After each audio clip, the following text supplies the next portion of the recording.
भारतीय reserve bank के द्वारा से दिसंबर महीने में होने वाली मॉनेटरी पॉलिसी कमेटी की मीटिंग में रेपो रेट में कटौती होने की संभावना है। गुरुवार को अर्थशास्त्रियों ने जानकारी दी कि अक्टूबर महीने में महंगाई दर में कमी आई है। खुदरा महंगाई पर अक्टूबर में रिकॉर्ड 0.25% के निचले स्तर पर पहुंचा है, जो सितंबर महीने में 1.44% था।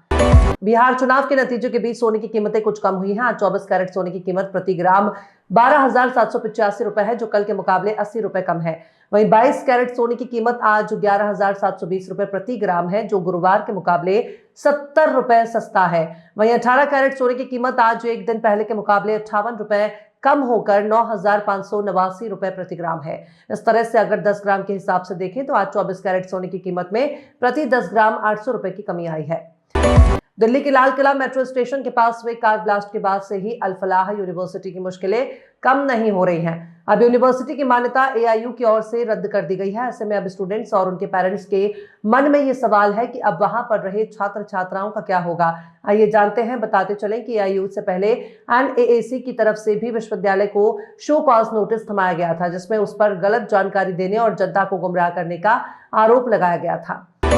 दिल्ली एनसीआर में हर साल सर्दियों की शुरुआत के साथ ही प्रदूषण बढ़ जाता है।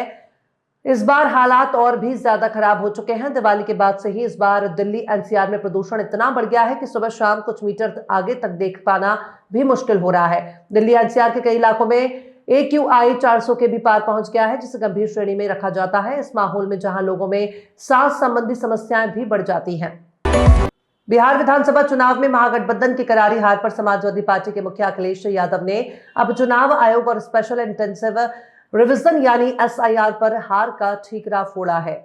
सपा नेता ने कहा कि बिहार में जो खेल SIR ने किया था वो अब यूपी में नहीं होने दिया जाएगा। सपा अध्यक्ष अखिलेश यादव ने कहा कि अलग अलग राज्यों में जिस तरह से SIR के नामों के चुनावी साजिश की जा रही है, उसे उत्तर प्रदेश में करने से रोका जाएगा।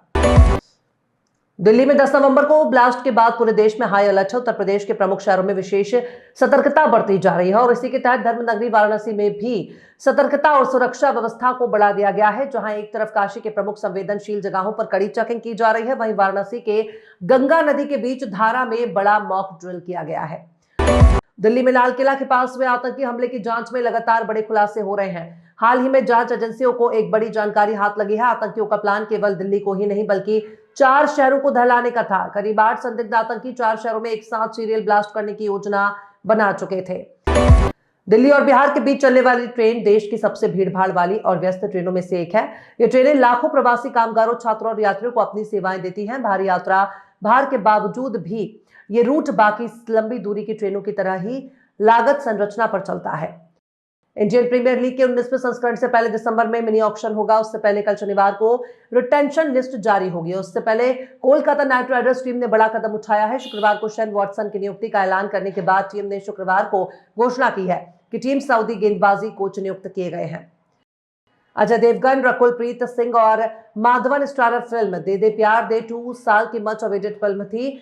फाइनली इस रोम कॉम ने आज 14 नवंबर 2025 को बड़े पर्दे पर दस्तक दे दी है।